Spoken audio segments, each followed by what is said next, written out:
Pour limiter les problèmes d'érosion des sols, des aménagements simples et efficaces peuvent être mis en place par les agriculteurs. C'est ce qu'on appelle l'hydraulique douce. On a la chance d'avoir des sols qui sont des sols de limon très épais. Le revers de la médaille, c'est que ce sont des sols très sensibles à l'abattance. Et du coup, dès qu'il pleut suffisamment, on a le sol qui se transforme et qui devient très très lisse et qui s'imperméabilise. C'est susceptible de générer beaucoup de ruissellement, ce qui se transforme en érosion avec des rigoles ou des greffures qui se forment dans le bas des parcelles ou sur les axes de ruissellement.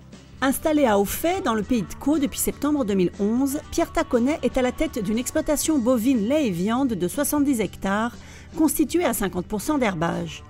Situé dans la vallée de la Scie, il a très vite pris conscience de la problématique du ruissellement. L'automne 2011 a été quand même un automne assez humide et du coup j'ai vu tout de suite où étaient les impacts du ruissellement. Plutôt que d'être contraint un jour de faire des choses dont j'ai pas envie, je préférais faire rapidement des choses en accord qui ne me contraignaient pas. Cet agriculteur a choisi la méthode et la démarche la plus adaptée aux caractéristiques de sa zone. Avec les conseils du syndicat des bassins versants, il a installé 2 fascines et une haie sur talus pour contenir le ruissellement à l'échelle de sa parcelle et pour limiter les transferts de limon vers les routes et les habitations.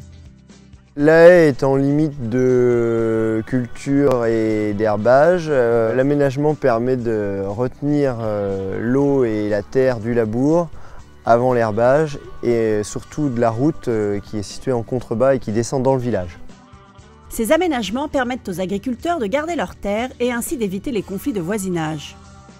La fascine a été positionnée là parce qu'il y avait déjà de fortes traces d'érosion et de ruissellement. Son intérêt, c'est de retenir la terre. Elle est située sur 2 axes de ruissellement avec du dévers, donc c'est pour ça qu'elle est très longue par rapport à ce qu'on peut voir habituellement. Elle est faite en saule fagotée et qui permet de filtrer l'eau.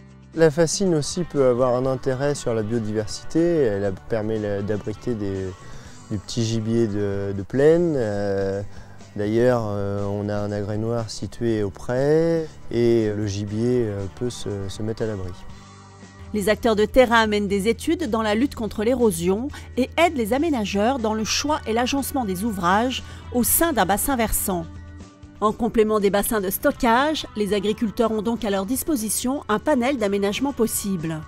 Si on arrive à mettre en place avec l'agriculteur, entre ces différentes parcelles, des aménagements qui piègent les particules, qui favorisent l'infiltration, des aménagements qui évitent la formation des ravines, on conserve effectivement la terre dans les champs, ce qui est toujours utile pour l'agriculture. On permet aussi au matériel agricole de traverser les parcelles d'un côté à l'autre sans avoir trop de soucis, notamment dans les phases de semis ou dans les phases de récolte, ce qui est toujours très très intéressant. Donc on est mieux de pouvoir essayer d'intervenir le plus en amont possible pour éviter l'arrachement des particules et que l'agriculteur trouve aussi un intérêt et un bénéfice dans ces aménagements-là.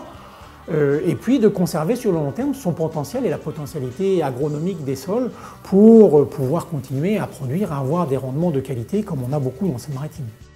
Depuis 2004, plus de 700 ouvrages d'hydraulique douce ont été réalisés en Seine-Maritime.